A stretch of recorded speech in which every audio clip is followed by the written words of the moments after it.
as a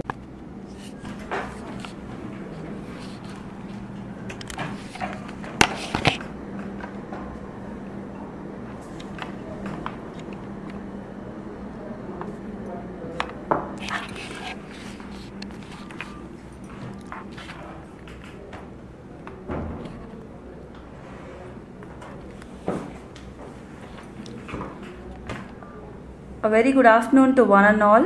I'm Sushma to moderate this session. Thanks for taking your valuable time to make this webinar, a knowledge sharing initiative from ADP, useful.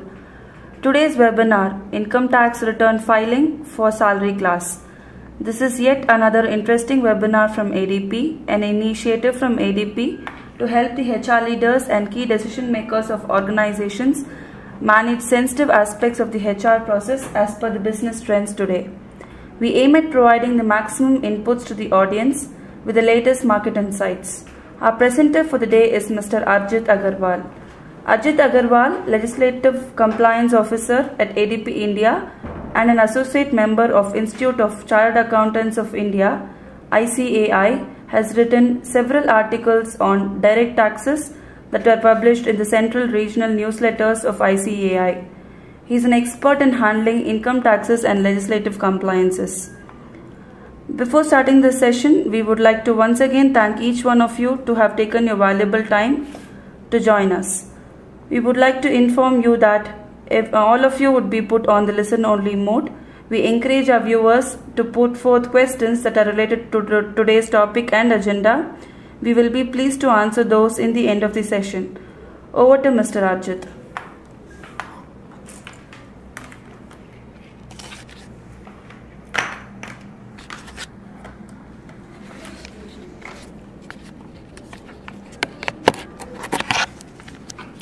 Thank you, Sushma. Good afternoon to all of you. Today's topic for this webinar is income tax return filing for the salary class. So before starting, we should understand, is there any legal requirement of filing the income tax return?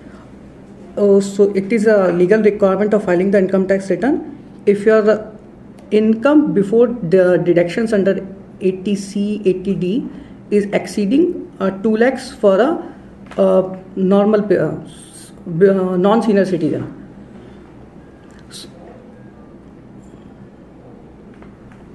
So agenda for our today's webinar is income tax returns as one, and ITR 2, an overview of various heads of income computations, important updates in this year regarding the income tax return filing.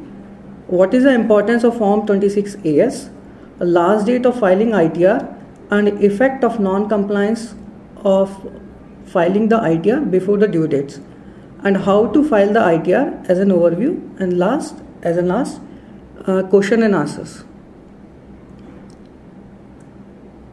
So first of all, income tax return 1, Sahaj.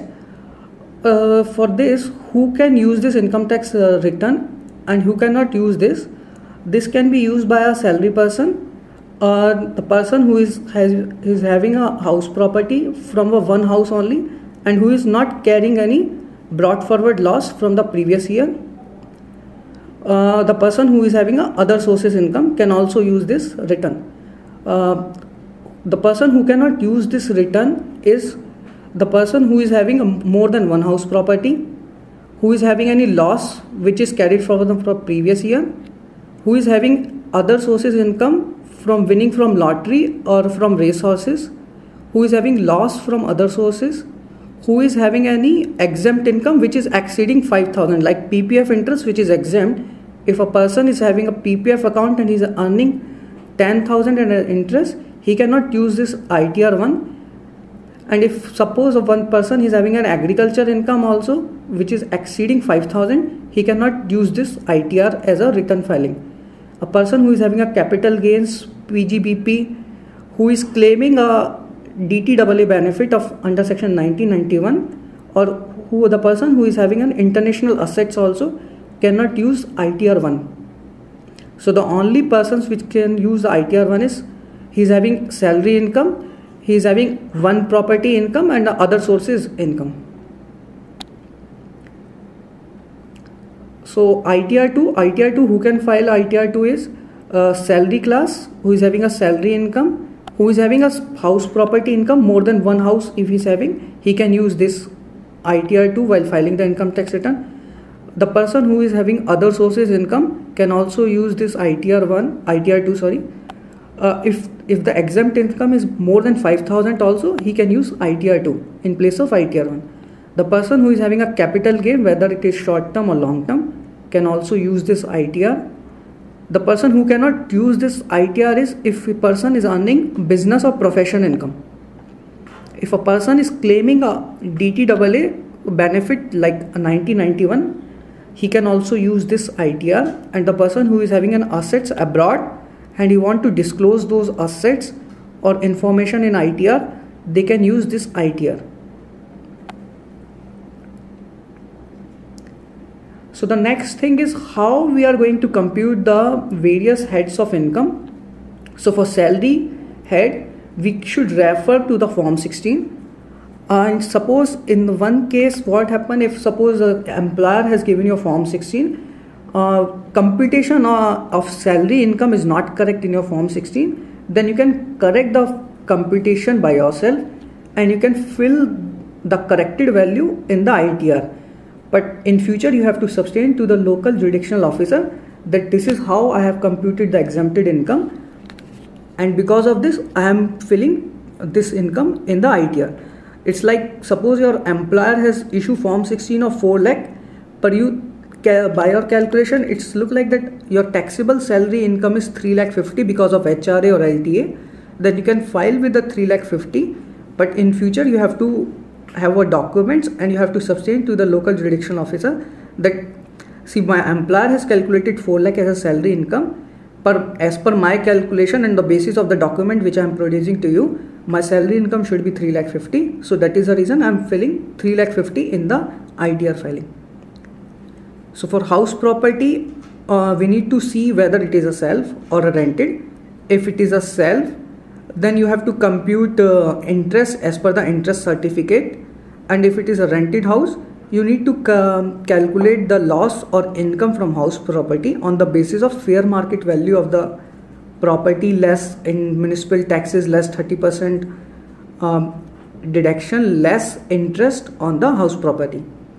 So for income from other sources, you can very well check with the relevant document, like income from other sources will cover bank interest, FDR interest or other interest. So for bank interest, you can refer to the bank statement and fill the total interest in your relevant ITR.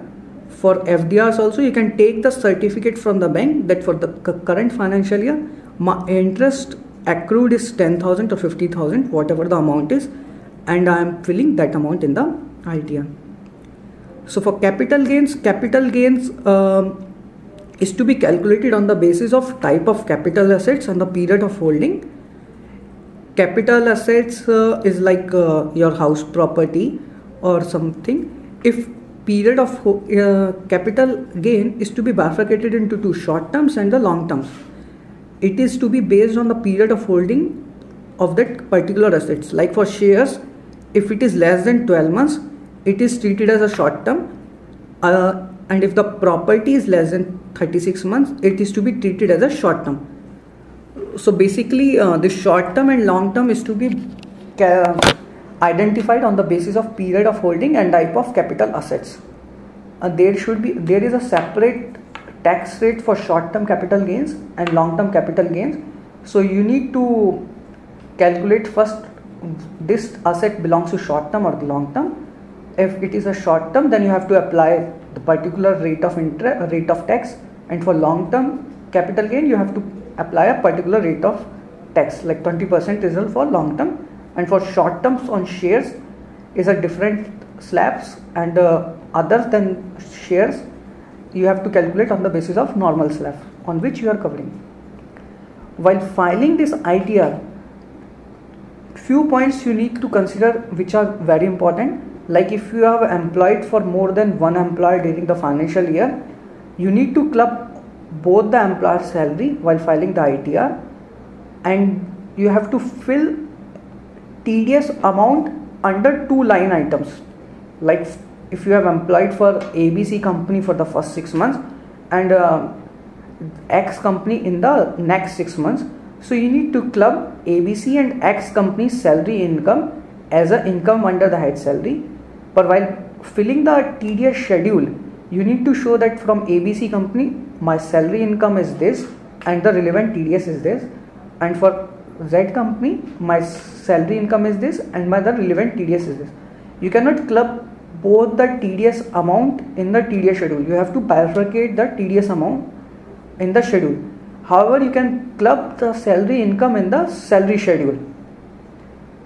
For 80G, what the tax department has done is, you need to fill the particulars details to whom you have donated the amount, like PAN number, name of that person, and the relevant details.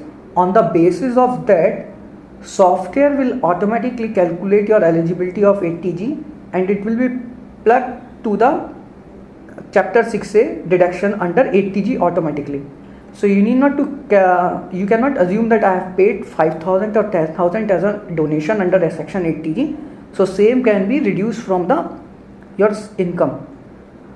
It is to be based on the qualifying amount, whether it is 100%, 50%, whether it is a PM fund or CM fund. So based on that, your eligibility 80G deduction will be allowed and calculated by the income tax department software itself.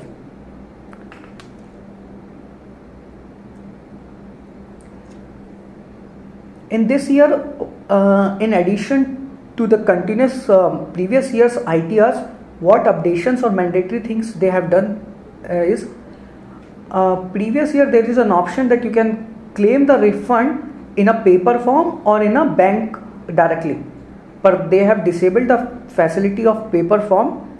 So if you are claiming any refund, you need to give the details of your bank, like IFSC code, IMSI code and a bank account number, and the same refund amount which you are eligible will be directly credited to your bank account. So you cannot get any check or a paper forms refund to your postal address. You will directly get the refund to your particular bank account. Second point which they have introduced right now is 87A relief. So we are aware that 87A relief is eligible for those persons whose income is less than 5 lakhs. So if the income of a particular employee is less than 5 lakh, he is eligible for a 2000 rebate. So if your income is less than 5 lakh, please make sure that you are filling the rebate under section 87A of your particular amount. Like if you are eligible for a rebate of 1500, you should fill 1500 in your particular column, or if you are eligible for 2000, you should fill 2000. Third initiative which the tax department does this year is, for ITR 2 only. ITR 1 you have to fill the salary detail as a taxable salary. You need not to bifurcate section 10, section 17, perquisite value, anything. But in ITR 2 there is a mandatory field that if your salary is 4 lakh as a taxable, so you need to bifurcate that my exempt income is 1 lakh and taxable income is 4 lakh. So just like that you have to bifurcate it. But this year what initiative they have taken is, they have break down the section 10 into 4 categories, like LTC, tax paid on the employer on the non-monetary perquisites, and HRA. So suppose if you are getting an exemption of HRA or LTC in your form 16 or you by yourself calculating it, so you need to fill the HRA amount or LTC amount in the ITR 2. But this option or facility is not available in ITR 1. This is only for the ITR 2.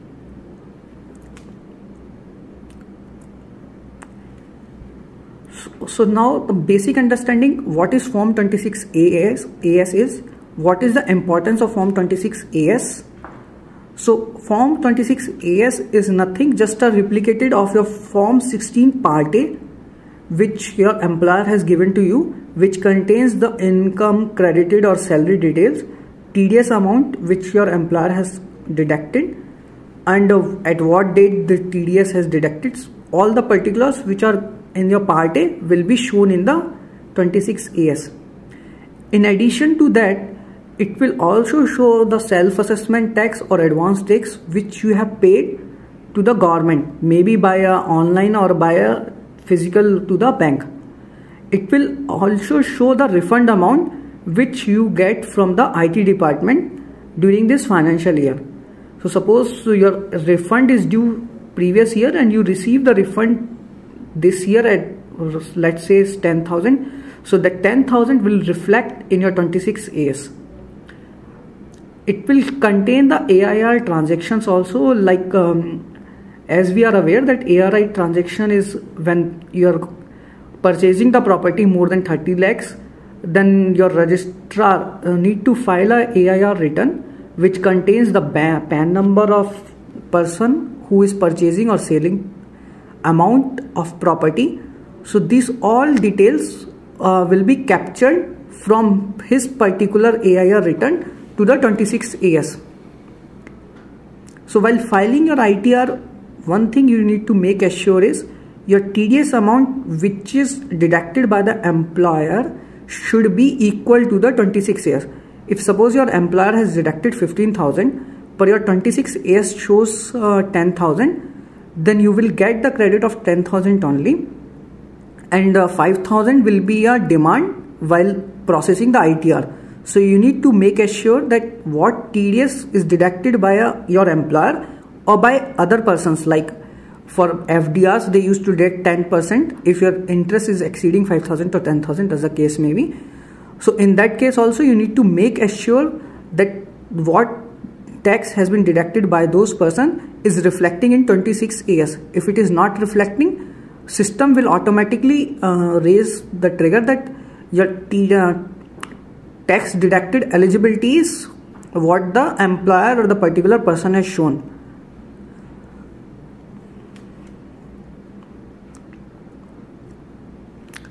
So now the thing is, what is the last date of filing the ITR?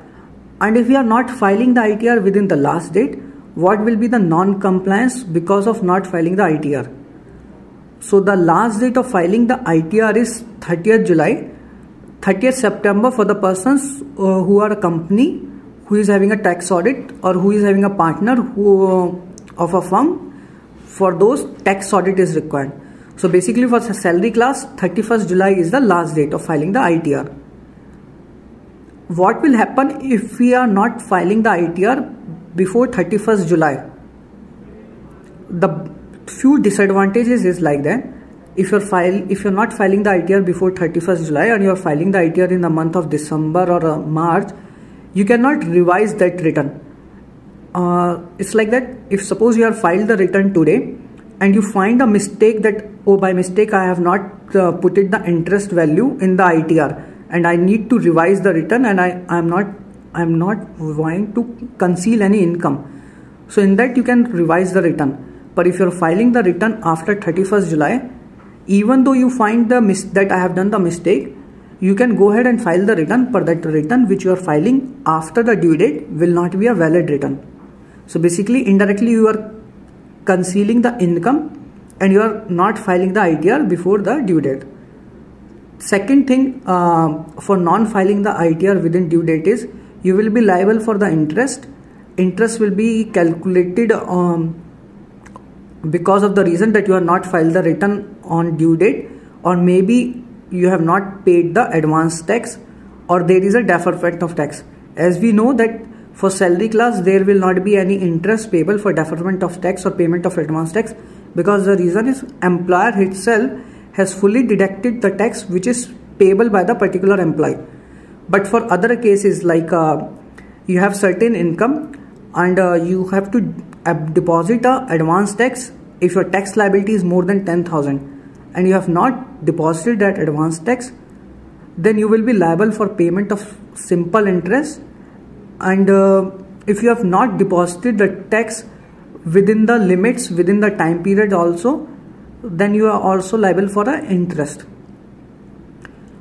What will happen if I am mandatory liable to file the ITR, but I'm not filing the ITR. So the penalty for that will be 5,000. If suppose for this financial year, my last date is 31st July, but I'm filing the ITR on after April 2015. So in that case, your department can raise the demand of 5,000 rupees as a penalty on you because you have not filed the ITR within time. But the department will not raise the demand if you're filing the return. Your last date is 31st July 14, but you are filing the return up to 31st March 15. So in that case, this penalty will not be applicable. The department cannot raise the penalty on this scenario. But if you are filing after 1st April 2015, then they may raise the penalty of 5,000 rupees.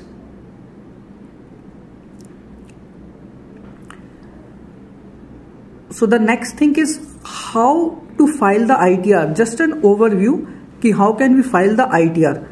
So for filing the ITR, you can very well go with your tax consultants or tax practitioners to file the return.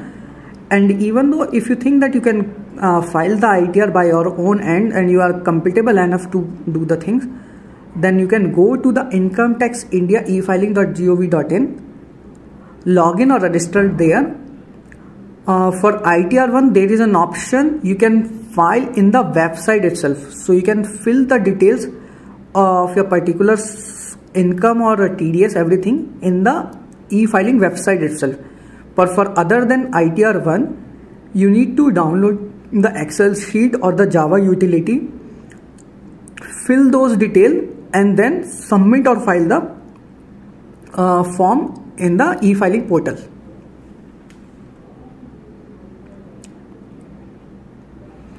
So this is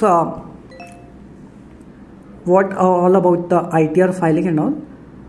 We are happy to answer your queries. You can raise your queries.